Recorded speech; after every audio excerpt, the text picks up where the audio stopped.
Mike Maples, welcome to the Tailwind Podcast. Andrew, thanks for having me. So, after years as a successful venture capitalist and co-founder of Floodgate, why did you decide to sit down and write Pattern Breakers? Yeah, well, it was actually born out of embarrassment, if I'm being honest. So in 2014, Twitch was acquired by Amazon, and we made a bunch of money on this acquisition. And the scary thing was I'd forgotten I was a shareholder in Twitch. So I had invested in a company called Justin TV, which was a terrible idea. And then it had morphed into two companies, Social Cam and Twitch. And I thought, well, who's going to want to watch people stream video games? That's not a real business. And so when Social Cam was acquired, I just thought that was the company. And so next thing I know, I have to go to my investors and explain to them that we had this company where we made almost 100 times our money. And I had to apologize that I didn't have it in my financial statements. There was no evidence we owned it. But I was like, here you go. Here's some money. And so I was like, what am I doing here? Like, what business am I in? And I looked at my profits from my investing, and 80% of my profits had come from what's called pivots, where they started out doing one thing, they did something totally different. And so I thought, okay, am I just a lucky fool? Am I just playing darts here? Or is there something else to understand? And so, because the other thing that was happening too is companies that seemed to do all the right things would go out of business. And so I was like, okay, what's happening here? So the ideas of Pattern Breakers really came about in this exploration of like, why do some of these startups have breakthrough success, even though they seem to be messed up sometimes? Twitter always had the fail whale. They couldn't decide who the CEO was, but it didn't matter. It was still a massive success. And so that was what I got interested in, is like, why do some companies have outlier outcomes? And why do some other companies not have those outcomes, even though they seem to do all the right things? So in terms of doing all the right things, I guess let's start with, what is a pattern breaking idea and how does it differ from a lot of the ideas that often emerge from the sort of classic teachings about entrepreneurship? Yeah. So like one of the things that I learned is that business is never a fair fight. The only question is who gets to fight unfair. And so if you're a startup, you don't have a lot of weapons. The big companies, the incumbents, they have all the advantages of the incumbency. They have established brands, they have customers, they have revenue, they have employees. And so why is somebody going to buy from a company that's 80% likely to go out of business? They're only going to buy from the startup at scale if the startup is radically different. So what I like to say is, when it comes to startups, better doesn't matter. You have to be radically different. Because if you're better than the incumbents, they're not going to be desperate enough to buy from you. You have to force what I like to say, you got to force a choice and not a comparison. And so like a pattern breaking product of recent times that probably everybody's seen is the Tesla Cybertruck. So like, I don't know, Andrew, do you have a Cybertruck? I don't, but I see a good amount around. Do you want one? Maybe one day, not today. Yeah. So most people I know, they think it's ridiculous, right? Like when I first saw Elon launch the Cybertruck, and I thought maybe he was joking, right? I thought, is he really going to ship that thing? And now, it's done pretty well. But like, here's the thing about the Cybertruck is, I bet you never asked, how does that compare to a Ford F-150? Right? It's like Elon frames a stark decision. He's like, join my future or don't. But like, I'm not going to allow myself to be compared to a Ford F-150. And so that's what startups do. Like startups show up seemingly out of nowhere with something radically different. Because I like to say, only by being radically different can you make a radical difference. And so like the first time somebody got in a Lyft or an Uber, they never said, how does that compare to taxis? And the first time somebody used Twitter, they didn't say, how does that compare to blogs? They stood alone. They defied comparison. And that's what you need when you're a startup, right? You need to be something that can't be reconciled with anything that's ever happened.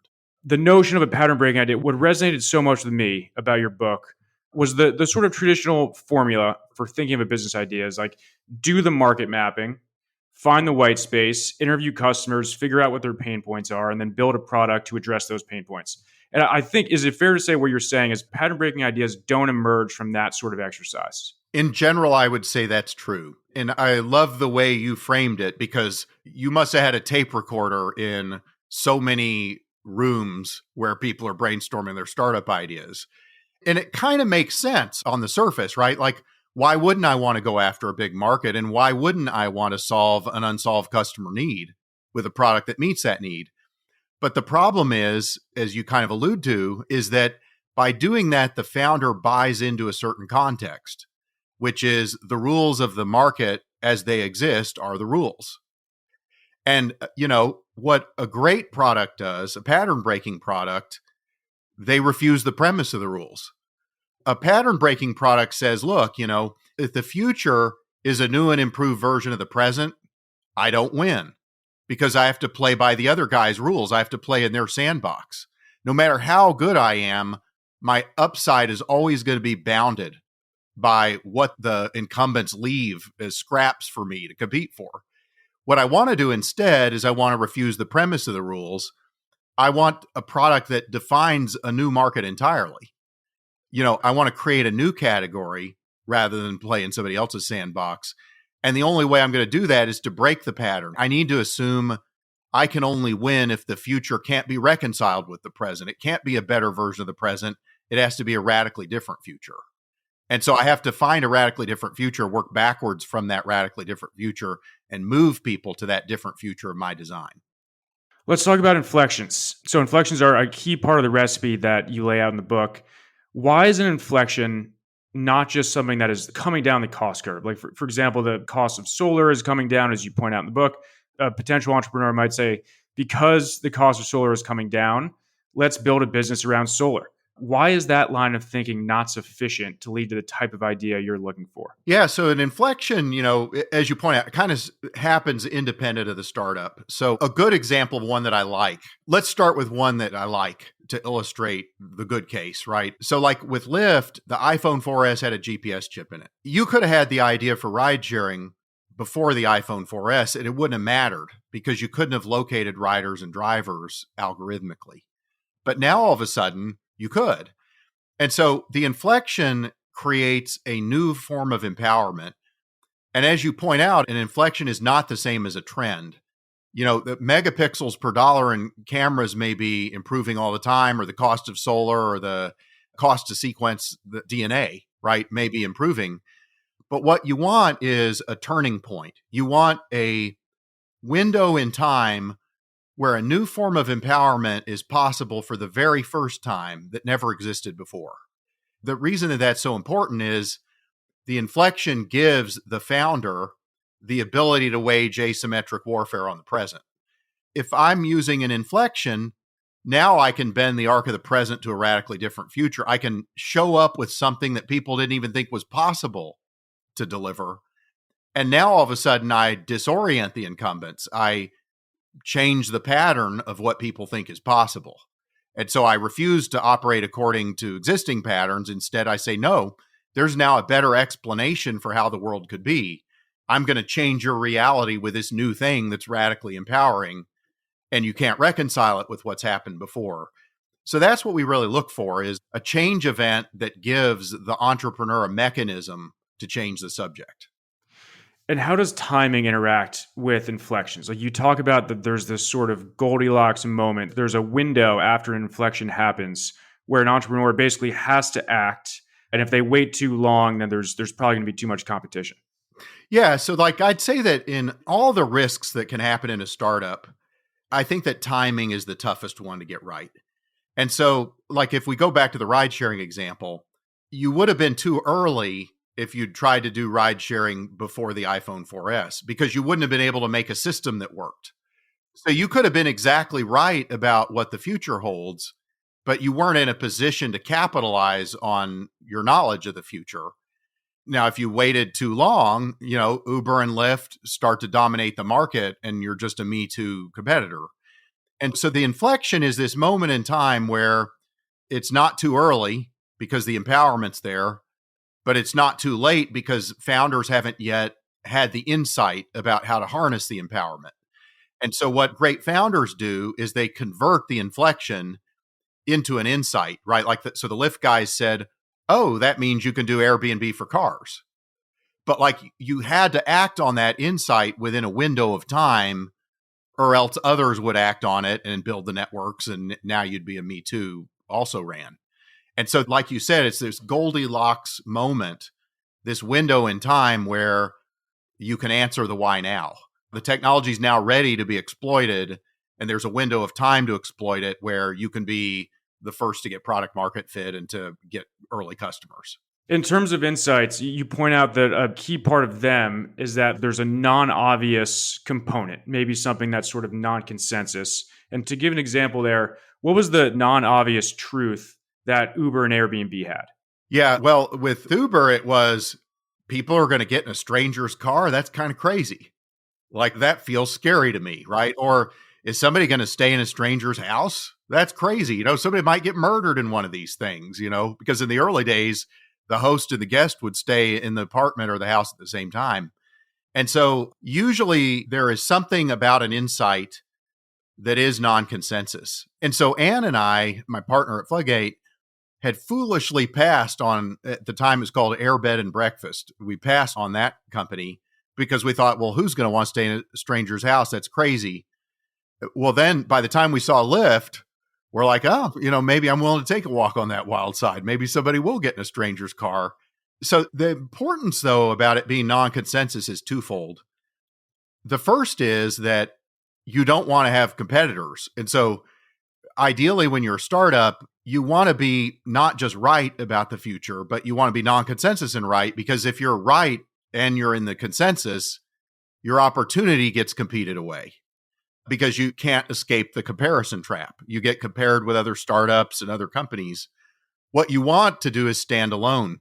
But there's another reason that gets back to forcing a choice and not a comparison, and that is that human beings are conditioned to like things.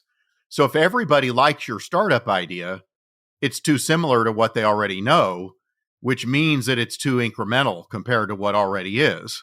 And so the best startup ideas have this quality of polarizing people. They cause some people to say, this is stupid, I don't want that, whatever. But some people are like, oh my gosh, I can't unsee that. Where have you been all my life? This is amazing. I got to have this. But that's the place you want to be when you're a startup in the early days. I can totally see at a investment committee table at a venture firm, if Airbnb and Lyft came in, someone saying, well, wait, I'm not going to let a stranger sleep on my couch, in the living room. And then the investment firm passes and you move on. And it's those non-consensus things that, to me, not only enable maybe less competition for the startup, but also I think from a valuation standpoint, as an investor in the early days, it prevents the valuation from sort of getting too high. Yeah, it is interesting though, because my business, right, it will be counterintuitive to a lot of people. So, Warren Buffett used to say, rule number 1, don't lose money. Rule number 2, don't forget rule number 1. My rule number 1 is don't pass on Airbnb. And so, it's interesting and it matters because I'm 80% likely to be wrong. And by the way, the very best in the world at my job are 80% likely to be wrong whenever they make an investment. And so what I have to ask is not so much what could go wrong. Usually it's going to go wrong. What I have to ask is how big could it be if it goes right? And so in the 20% case that I'm right, is it going to be big enough that I got paid for the risk I took? And so that's my business, is how big could it be in the 20% case that I'm right, given that I'm 80% likely to be wrong? And so the reason I go after these pattern breaking ideas is in the case that they are right, they have to have enough escape velocity and upside potential to profoundly impact the future. How much do you scrutinize and sweat over valuation in the early days of a company? I pay attention to it for sure. The way I look at it, Andrew, is if I'm going to be good, 5% of my investments, I need to make 100 times my money on the first check. And roughly 10 to 15%, I need to make 20 times my money on the first check. And so if I'm investing in a company that is valued at, say, $40 million, that company, for me to make 100 times my money, is going to probably end up needing to be worth more than $6 billion. It may happen. And there are companies that are worth that much. But there's a whole lot more companies worth $1 billion or 500 million. And so I have to factor that in. One of the things I like to say that I don't think enough people realize is that valuation and risk have a direct relationship. because I have to get paid for the risk that I take. So if I pay $40 million valuation instead of 20, at the same outcome, I only get paid half as much. And so I got paid half as much for the risk I took. So another way of looking at that is I've doubled my risk by paying double the price. And so that's really important, I think. Most people look at risk as probability of success or failure, but what you're really looking for is the risk adjusted upside of what I get paid in the event that I'm right. That's what I really care about. And that's why valuation matters. It matters not so much for pricing reasons or for some dogma about what the price should be. It matters because the higher the price is, the lower the upside that you can realize by definition. And so when you're making an investment, do you try to underwrite it to, okay, based on the market size, even if it's difficult to size the market for what they're doing, just based off of the data around venture outcomes and how many have exited over 10 billion, are you sort of underwriting it to just kind of like an average? I'm looking at it and I'm saying, okay, in a portfolio let's say I have 40 companies that I can invest in. And I'm hoping that 5% of them I'll make 100x and another 10 to 15% I'll make 20x. And then I say, okay, well, then in theory, every single one, I have to believe at the time there's a theoretical possibility of making 100x. And that's different from how some people look at it, right? Some people would say, well, hey, Maples, well, why don't you want to make 10x? If you could have a 30% chance at 10x, isn't that pretty good? And I'm like, no, it's not, because the problem is if I've got 40 investments, if I invest in one of those, now I have 39 left to get these 100 baggers. And so I'm like, every single investment I make has an opportunity cost. And so I need to believe that in the case that I'm right, that I can get paid for the risk I took.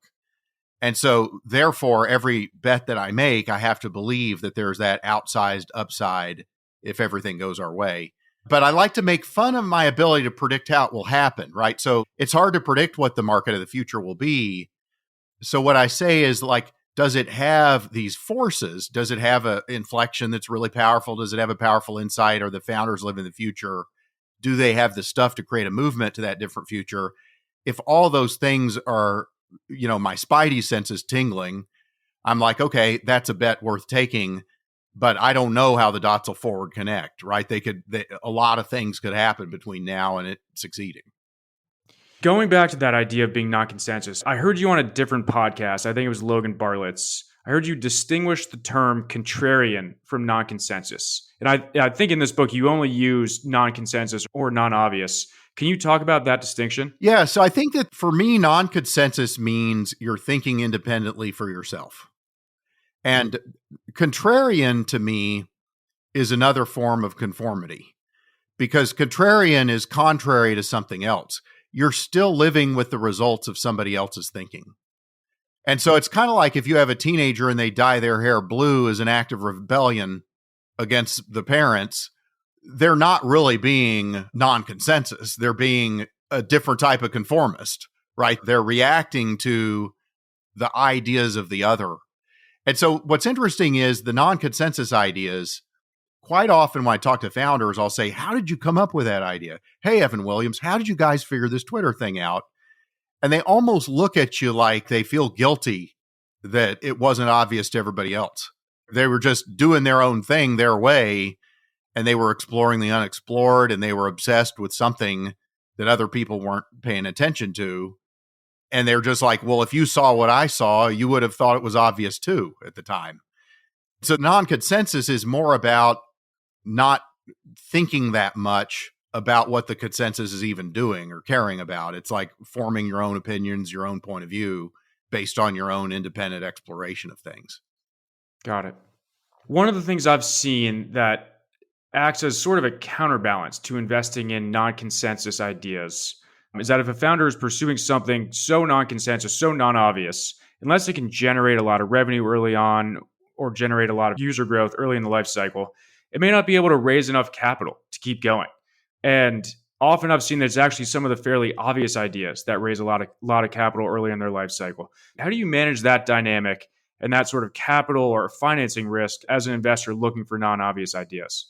Yeah, so it's interesting. I like to say to founders, if the valuation of your startup is high, and a lot of investors want to invest, that should worry you, because chances are you've come up with an idea that appeals to the conventionally minded. And, eventually you're going to discover that those ideas struggle, because conventional ideas, they sound good on the surface, but they're the most dangerous ideas of them all, because they sound plausibly good, but they're not that good.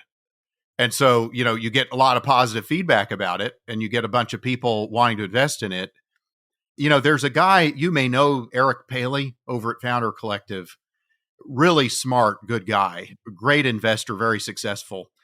And Eric told me one time they did this analysis of the biggest startup outcomes of each given year. And they said that in the year that they were founded, far more often than not, they were in a sector that was not popular that year. So like in 2015, everybody loved direct-to-consumer startups. Now you just almost can't get one funded. And so, what usually happens, Coinbase had a gigantic exit, but they struggled to raise in their seed round. And so what you find is that a lot of these companies, because they're so non-consensus, they're not attractive to most investors. They seem kind of weird in some way, but that's kind of what you want, right? You want the right kind of crazy. Those are the ones that usually end up being really big. Yeah. So in terms of some of the tactics for founders to follow or to execute as they're building a startup that's following a pattern-breaking idea, one of the things you talk about is following positive surprises when interviewing your customers. So what is a positive surprise, and how does that route differ from the conventional wisdom? Yeah, so like the conventional wisdom would be something to the effect of, okay, I need to go talk to customers, and if they don't like what I'm doing, I need to figure out the gaps in my product. I need to figure out why they're objecting to my value proposition and then go fix the objection. But the issue with startups is that people only buy from startups when they're desperate for what the startup offers, right? So what we really want to do is not figure out why people are saying no. We want to find a circumstance where somebody will say, hell yes. And the way that usually happens is we get surprised. So I'll give you an example. Like when Chegg was launching textbook rentals, we weren't sure if students would rent textbooks in the first place. And so we created a fake site called Textbook Flicks. And we knew that we had to get $35 for textbook rental if the new book was $100. So Osman and Ayush did something clever. They didn't just test the price at $35, they tested all the way up to $75. And they found that some students were willing to pay $75 to rent a textbook, which was counterintuitive to me. But okay, now once you're armed with that knowledge, that is a very positive surprise, because now it changes your point of view about what your price ought to be. And it changes your point of view about whether people want to rent textbooks. And so like what I find is when you think about it, it makes sense, because breakthroughs by definition are undiscovered. And so you're discovering undiscovered things in new territories under new frontiers. And so by definition, something should surprise you, because if you're not surprised, it's already been discovered. And so, you're trying to create the conditions where whenever you run an experiment and whenever you interact with a customer, you're trying to talk to the right people who are desperate, potentially, but you're also trying to have your surprise filter tuned to volume 11. I learned this lesson from Scott Cook at Intuit.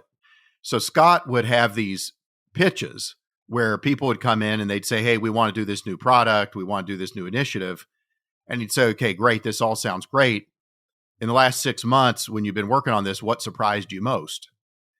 And he used to say to me that if they weren't able to answer that question well, they weren't authentically truth-seeking. They just had an agenda, and they just wanted you to buy off on their agenda. Because if you're an authentic truth seeker, how could you ever not be surprised by something? And so, this idea of savoring surprises, and that surprises are something that luck gives to you if you have a prepared mind, I think is a really key part of this. I loved that story about Chegg in the book, because also the product you're talking about, that was a product they pivoted into, and it was sort of like a last-ditch effort to keep the company alive, right? Oh, yeah. Total desperation. We had to do a fake website because we couldn't afford to do a real product. We couldn't afford to buy textbooks to rent to people. Right. And so we had to pretend we had textbooks And then once we knew that people wanted to rent textbooks, we're like, hey, let's raise some money and go get some real ones. And your recommendation in the book, sort of stemming from that story, is that founders should, instead of building an MVP right away, they should build what you call an implementation prototype, which is what Chegg built in this instance, right? Yeah. So there's primarily one reason that startups fail, and that is that there was nobody desperate for the empowerment that they offered. And so, what is product market fit? It answers a simple question, which is, what can we uniquely offer that people are desperate? We don't necessarily need a product to prove that people are desperate. Like the textbook flicks example is a great example of that, because we created a website that people experienced. We could simulate the reality of a product without actually having the real product yet. I learned this metaphor from car shows. One time I was hanging out at a car show. I like cars too much. And I noticed there was this concept car and people were kind of crowded around it. But if you opened the hood, there wasn't an engine. And if you turned on the radio, it wouldn't make any sound. If you turned the key in the ignition, it wouldn't do anything. Why did they do that? Well, that was the minimum viable implementation prototype that a car company needs to determine whether they should build the car. And if everybody just kind of walks by the car and is like ho-hum about it, then they probably shouldn't build that car. But if people are crowding around it and saying, oh my gosh, I want one of these, now all of a sudden you have the data you need to know if you should build that car or not. And so what I started to realize was that most products are that way. Most new products, what you want to do is you want to build whatever is like, you can't build a website with a landing page to test whether people want to buy that car. They have to see enough of the reality of it to convey their preferences and their desperation for it. So some products, Tim Ferriss, when he did the 4-Hour Work Week, he wasn't sure whether he wanted to call it the 4-Hour Work Week or drug dealing for fun and profit. And he wasn't sure what color the cover of the book should be. So he created fake covers and he put it on these books in Barnes and Noble, and he'd just sit back in the shadows and watch how many people would pick up the book. And they'd pick up the book and they'd open it and they'd be like, this isn't the 4-Hour Work Week. This isn't drug dealing for fun and profit. But it told Tim, okay, just if all they see is that cover and nothing else, which one are they more likely to pick up? And that even influenced his perception of what should be in the book. If the book was called Drug Dealing for Fun and Profit, he might have oriented the chapters differently, he might have titled them differently, he might have emphasized different things. But the 4-Hour Work Week kind of became about, arbitraging location and, sort of life hacks, if you will. And it all flowed from that. And so you want to come up with the minimum viable way to simulate customers revealing their true preferences. Yeah, that's fascinating. Let's talk about founders. So I love the part about the hero's narrative and sort of reframing the stage of a startup. So the founder, instead of being the hero, the founder is the mentor, and the heroes are the other stakeholders, the employees, customers, investors. Can you describe what you mean by that? Yeah. So if you're deciding to do business with a startup, you don't do it for practical reasons. You do it for aesthetic reasons. So what happens is you're the startup, and let's use a story to illustrate it. So you're the startup. You're not Luke Skywalker. You're not the hero. You as the founder are Obi-Wan. And so what did Obi-Wan do? He finds Luke Skywalker. Luke is on a dusty, dirty planet. He's bored out of his mind, Tatooine. And he says, hey, Luke, we got to go rescue this princess.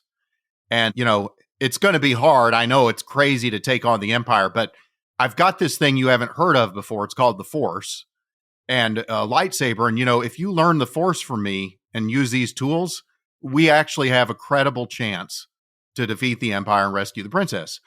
So Luke first says, well, no, I can't do that. I've got chores with Aunt Brew and Uncle Owen this summer. I can't leave. That's crazy. He resists the call to adventure. He goes back to the farm. It's burned up by the stormtroopers. He's like, okay, now let's go. It's go time. So they take off. They find co-conspirators like Han Solo and Chewie. He rescues the princess, destroys the Death Star, and emerges transformed. He even gets a medal at the end.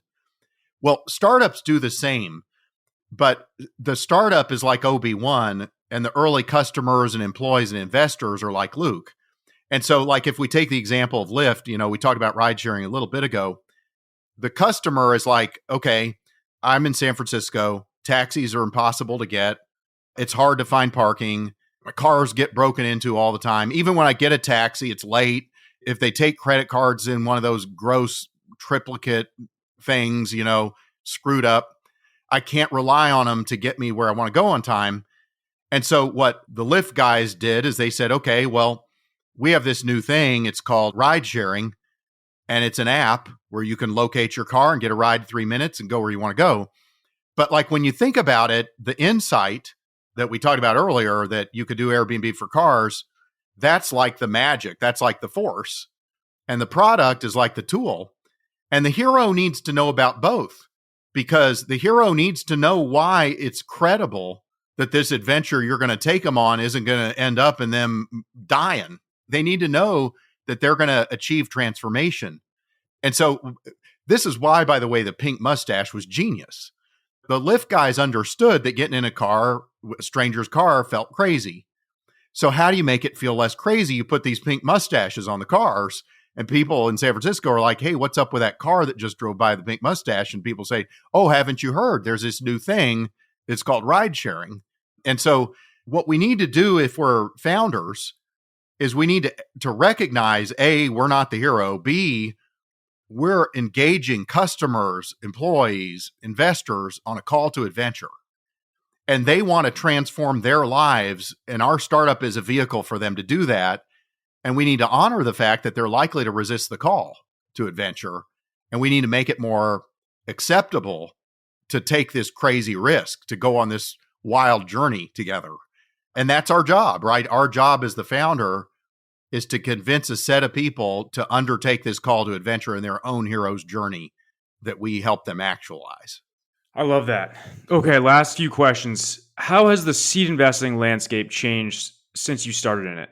Yeah, I'd say the number one thing is it just got really crowded. So like in the early days, Josh Koppelman and I he'd come out from Philly and we'd have dinner at Il Fornaio when he was in town.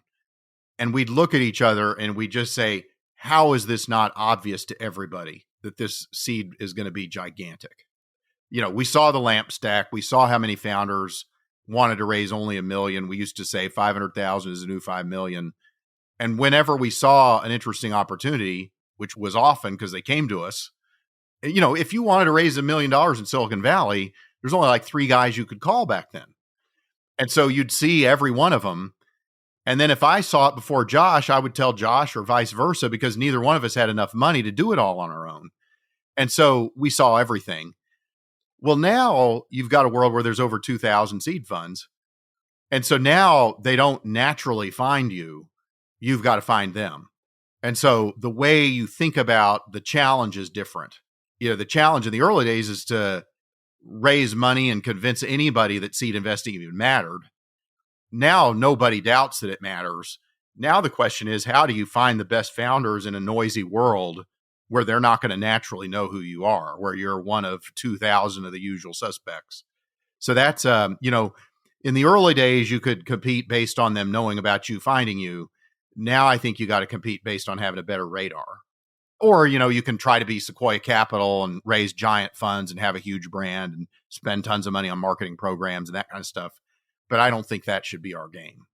And when you say better radar, do you mean the venture investor has to have a better radar, sort of knowing what they're looking for, and then they can pounce when they see it? I think so. So like I look at it like every week, let's say that your goal is to get 100 baggers and 20 bagger startups, 100 times on your first check or 20 times. I think there's roughly a dozen 100 baggers started a year and roughly 100 or so 20 baggers. So I like to say every week, there's 2 companies that are going to hatch that I'm going to wish I'd invested in. So I need to find them. And I need to think like it's like World War II and I'm looking for the U-boats. It's like I'm trying to find them now because they're going to get funded this week. And then once they get funded, that seed round is over. I may never get a chance to see them again. And so that's the energy I need to bring to the job. I need to say, okay, I got to find those 2 companies this week, because they're not going to naturally know to come to me every time. In fact, they're not going to come to me most of the time naturally. I got to find a way to get to them. So that requires me to have a better radar. That requires me to know where is the signal? How do I avoid the noise? Because, there'll probably be 500 companies started. And so I can't meet all 500. I've got to avoid the other 498 and make sure that I spend time with the two that week that really matter. The premise of your book, in my opinion, is rooted in humility.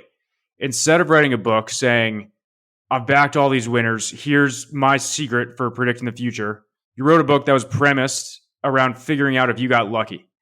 To what extent do you think humility is a helpful trait as a venture investor? I think it does definitely help. I mean, there are different ways to kind of think about how you want to show up in the world. And one way to think about showing up in the world is I'm going to be the smartest person in the room, and I'm attached to people believing that.